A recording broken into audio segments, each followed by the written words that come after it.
Hi guys, welcome back to my channel if you're new here. Hi, my name is Mary and I give you guys an extra warm welcome. I would love it if you grabbed a snack, stayed for a while, and click the subscribe button.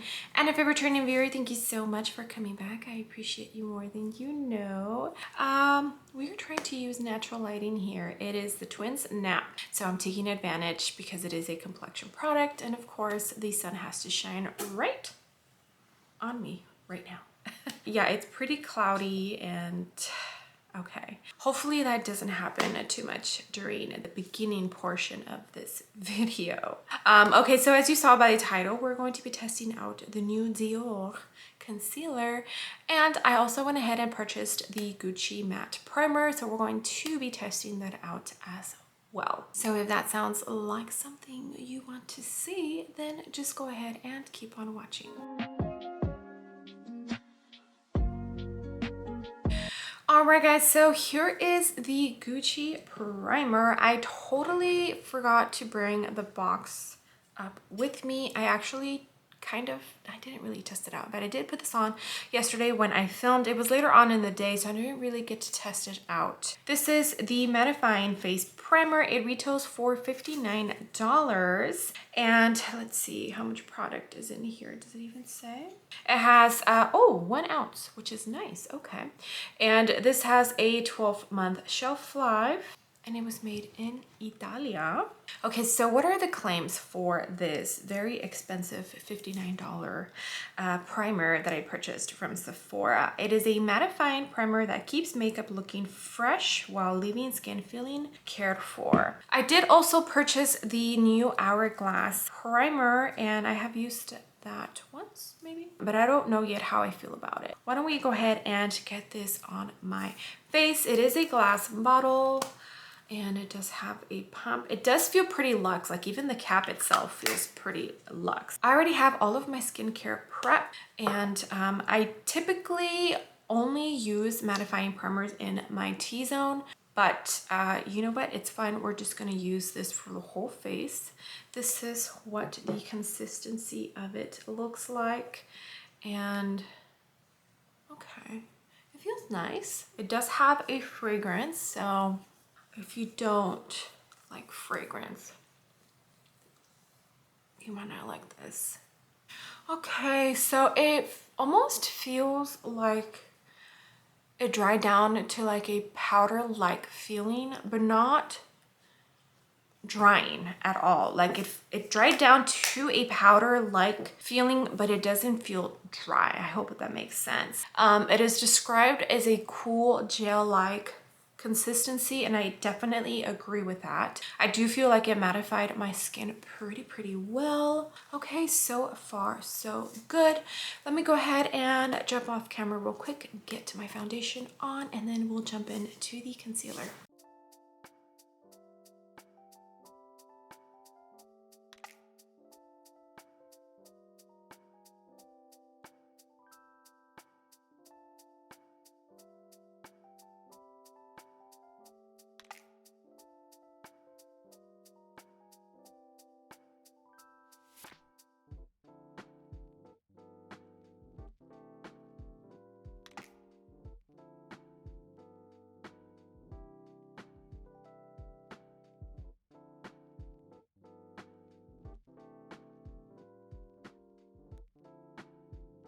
Okay, and here's what the foundation looks like on top of the primer. I feel it looks very nice. I am using the Forever HD Skin foundation, which I have been loving. I have 2N22 on right now, and 2N26 actually works decently for me right now. Okay, so this Dior Backstage Flash Perfector Concealer retails for $29, and it looks like you get 0.37 ounces, and it has a 6-month shelf life.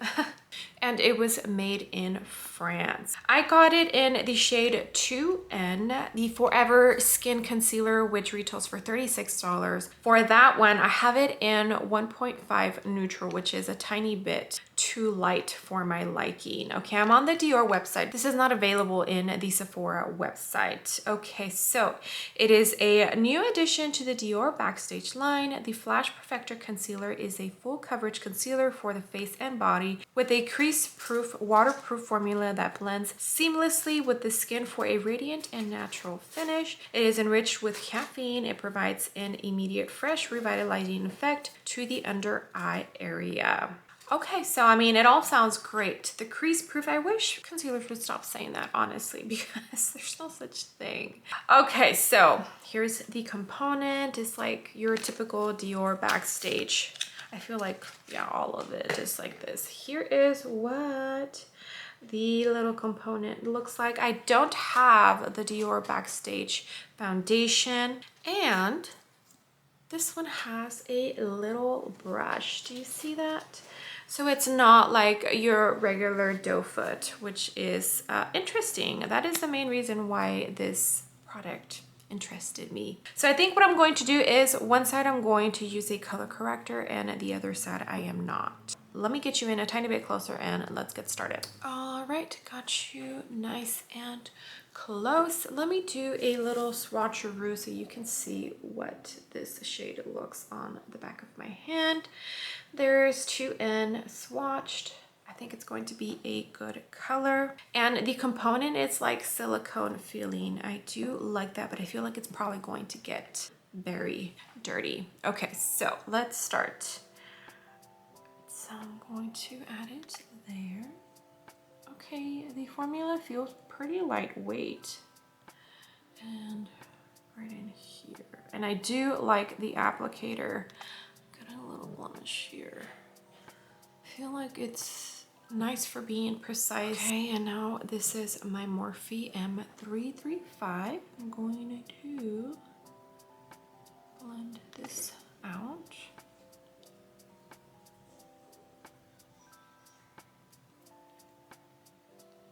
Sorry if I sound like I'm in a rush. I kind of am. Sometimes the twins take a good hour-and-a-half nap. Sometimes they don't.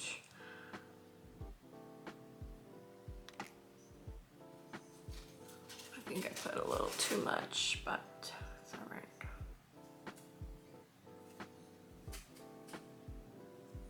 It does have a fragrance like that typical Dior fragrance. There goes the sun.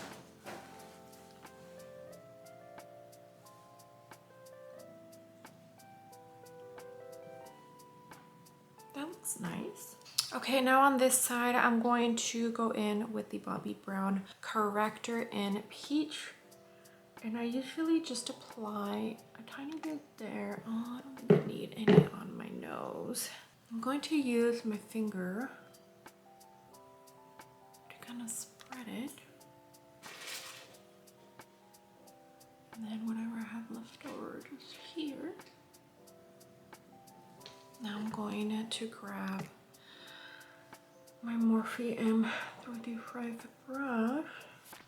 And I use a brush because I feel like the corrector can stay kind of thick if I only use my finger. All right, now let's go in with some concealer. I definitely feel like I applied a tiny bit too much on this side.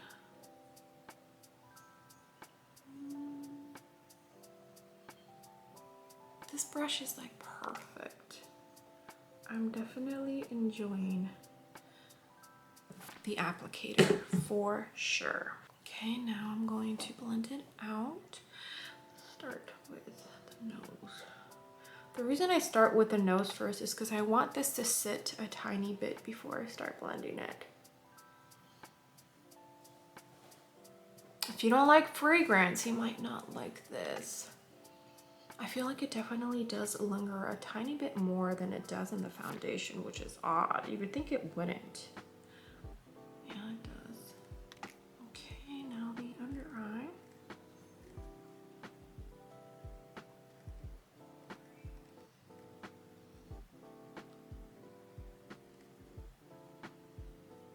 Okay, so this is what both under eyes are looking like, and I do feel like I see a difference between this eye and this eye. It's not huge. I wouldn't call this actually full coverage, and I definitely feel like if you try and build it up a tiny bit more, it's just gonna look like a cakey mess. So I don't know about the full coverage, which is odd because when I first applied it and I first blended it out, I thought, oh, okay, this can definitely go for full coverage. But once it like sank into my skin, I feel like that kind of went away, which is odd. All right, let me go ahead and powder my face, get everything nice and done, and I will be back to show you, and we'll begin this wear test, which I can actually do on the same day. Oh my gosh, you have no idea how awesome that is. Okay, I'll be back. All right, guys, face is nice and done. I did purchase a Dior Addict Stellar Gloss. That's what it looks like. It's my first Dior gloss. I don't really like glosses, but I wanted my order to be over $50. So let's see. The doe foot applicator is kind of odd. Ooh, okay. Like an oil, but a little glossy. I like the formula. Don't know how much I'll be reaching for this. I'm just not a gloss girl, but wow, this is pretty. Okay, what shade is this? This is in J'adore 640. That's pretty.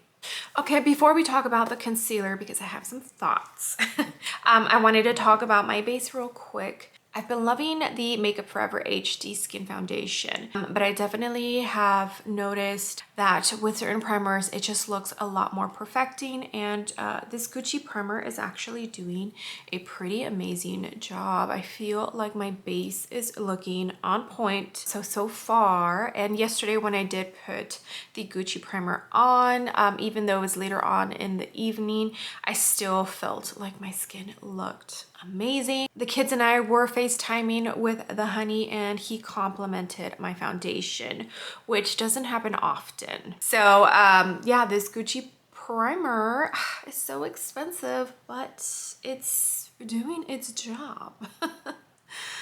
All right, let's talk about this concealer. Okay, so a couple of thoughts. Hopefully the sun does not pop out right now because I feel like the picture looks perfect right now. Man, something's going on with this eye. I'm not sure. With this eye, a tiny bit, but not as much as the other eye. I did have to wipe it off with a wipey. I did have that Milk under eye primer, the one that you can use on your eyelid for eyeshadow and under your eye. So I thought maybe it could have been that. So I wiped it off and I put it back in, but it's still doing that little thing right in the corner, and I'm not liking it one bit. Let me get you in closer. Okay, I wonder if you could see it right here. It's like right here and right in here. It's much worse on this side than it is on this side. So I don't know what's going on. I don't know if this formula just does not like my under eyes or what. It's not the setting powder because I used the Makeup Forever, one of like their little single shades. This is in Eggshell. And I have used this before with other concealers, and it looks absolutely beautiful. The Makeup Forever Pressed Translucent Powder is one of my favorites because it literally smooths out my under eyes so well. So I might have to do another wear test and change the under eye powder to see if that's what the issue is. But yeah, I'm not loving this right now. So let me go ahead and finish off here, sign off. I will more than likely just do a end of the day check-in because I'm going to wear this again tomorrow just to make sure that it's not the powder. Maybe the powder is not mixing well with the concealer. I definitely feel like the side with the color corrector is doing a tiny bit better than when it's just the concealer itself.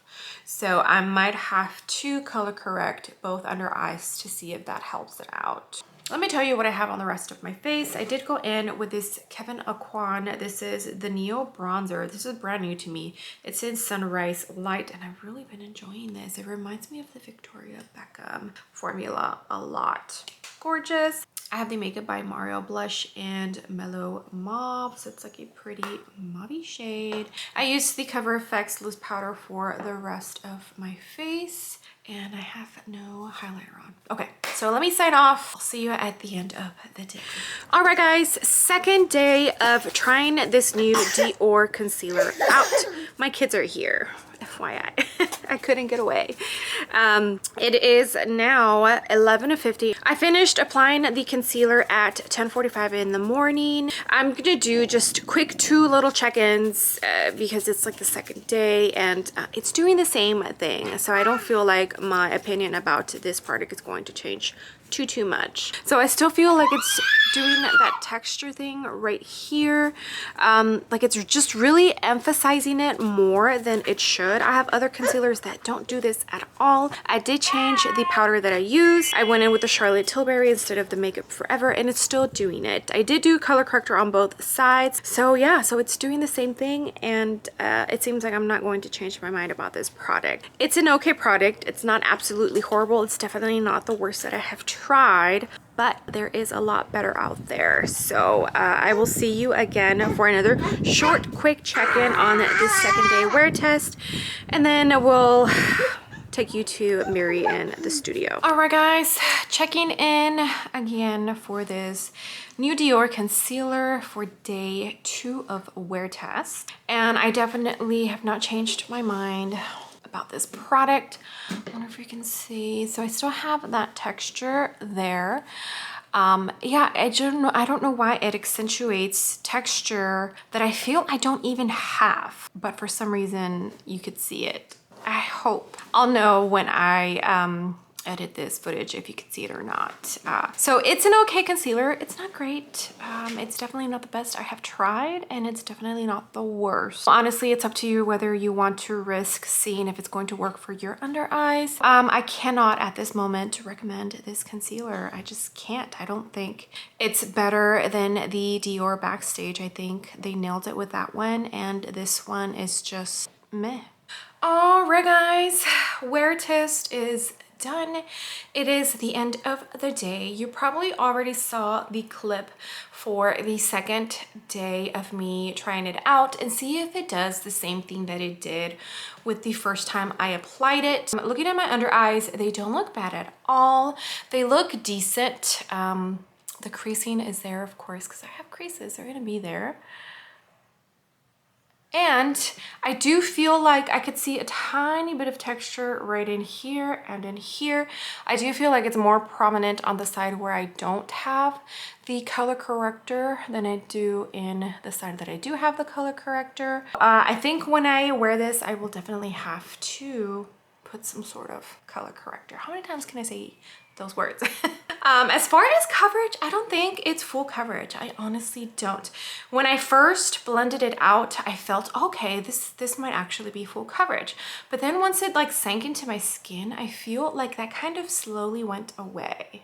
I don't know. Let me know if you guys noticed that too. I don't know what it is. I don't know if it's just the formula not going well with my under eyes, because I had to wipe this one out, if you guys remember. And that means I took off whatever skincare or under eye primer I had before laying down the concealer again, and it did it still. So I think the formula is just not favoring my under eyes. Yeah, it's just going to have to depend on you guys, and if you want to take the chance in trying it out. I honestly would not recommend this, just because I feel like I have to try and figure out how to make it work for my under eyes when it should just work right off the bat like other concealers. Okay, and for the Gucci primer, so yesterday and today it was actually a tiny bit more humid here in Texas than it has been, so it definitely put this primer to the test.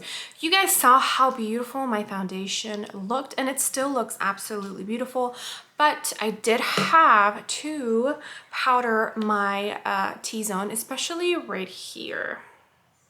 And I think it might be because of the concealer. I did put concealer right in this area, and I think when I brought it down, so I think it's the concealer that just made my T-zone a tiny bit more oily than I wish it did. But so far, I am really enjoying this Gucci primer. I think it did a really good job at making my skin just look so much better than it does without anything on it. I do feel it mattified my skin. I'm enjoying the texture, and I just feel like it's doing a good job. Now, is it worth the $59?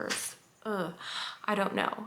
I will have to keep using it. But so far, I definitely feel like it did add to my application and making my foundation just look a lot more beautiful. So to me, it's doing what it's supposed to do. It did work. And if you've been looking for a expensive primer that you can splurge on, I do feel like this would be a good one. Now, I am not oily or dry skin, so I don't know how it would work if you are a different skin type than I am. So yeah, okay, that is it. That concludes this wear test. I totally forgot to tell you, I finished applying this concealer at 9 o'clock in the morning. It is now 6:36 p.m.